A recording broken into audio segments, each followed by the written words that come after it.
வணக்கம் மக்களே, வணக்கம். சற்று முன் கிடைத்திருக்கக்கூடிய ஒரு முக்கியமான தகவல் ஒன்றை பார்க்க போகிறோம் மக்களே.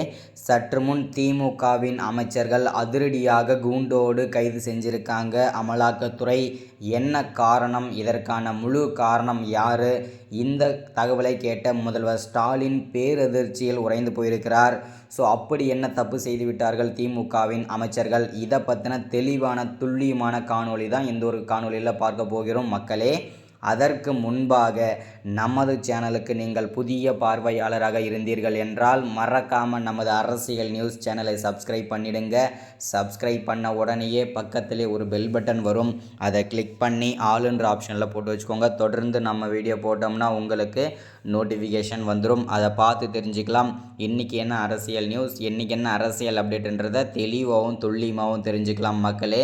அது மட்டும் இல்லாமல் வீடியோவுக்கு எல்லோரும் மறக்காமல் லைக் பண்ணுங்கள், அது ரொம்ப இம்பார்ட்டன்ட். வீடியோவை ஒவ்வொருத்தருக்கும் ஷேர் பண்ணுங்கள், அது இன்னும் இம்பார்ட்டன்ட். ஓகே, வாங்க வீடியோக்குள்ளே போகலாம்.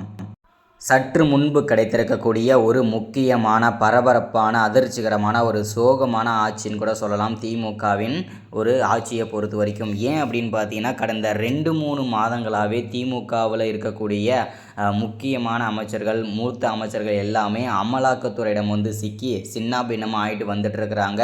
இது எல்லாருக்குமே தெரிஞ்ச விஷயம் தான். தமிழ்நாட்டில் ஆல்மோஸ்ட் எல்லாருக்குமே தெரியும் யாரெல்லாம் எந்தெந்த சர்ச்சையில் சிக்கினாங்க. அது அவ்வளோ ஏன் செந்தில் பாலாஜி எடுத்துக்கோங்களேன். அவர் வந்து பார்த்தீங்கன்னாக்கா கோட்டர் பாலாஜி, செந்தில் பாலாஜின்னு சொல்லிட்டு அவருக்கு வந்து பல பெயர்கள் உண்டு.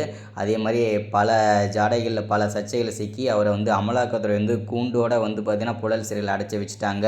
இனிமேல் அவர் வாழ்நாள் முழுவதுமே சிறையில் தான் அடைக்கப்பட்டார்கள் என்பதும் உறுதியாகிறது. இனிமேல் அவர் வெளியே வர முடியாது. இவரை தொடர்ந்து வந்து பார்த்திங்கனாக்கா அடுத்த திமுகவின் அமைச்சர்கள் எல்லாமே பார்த்தீங்கன்னா ஒவ்வொருத்தராக வந்து பார்த்தீங்கன்னாக்கா கைது செய்யப்பட்டு வந்துட்டுருக்காங்க.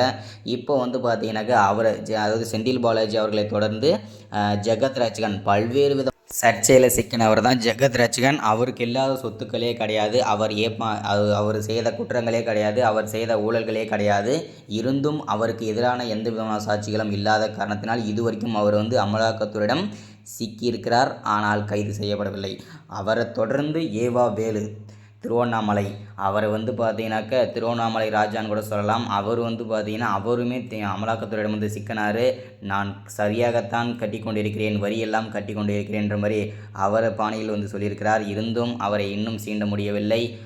அடுத்ததாக வந்து பார்த்தீங்கன்னாக்கா முன்னாள் அமைச்சராக இருந்த துரைமுருகன் அவர்களை வந்து முன்னாள் அமைச்சராக இருந்த பொன்முடி அவரை வந்து பார்த்தீங்கன்னா அமலாக்கத்துறை வந்து சீண்டி பார்த்துட்டாங்க. அதை பற்றின இது எல்லாமே அடுத்தடுத்த வீடியோவில் தொடர்ச்சியாக சொல்கிறேன். மறக்காமல் சப்ஸ்கிரைப் பண்ணுங்கள், லைக் பண்ணுங்கள், ஷேர்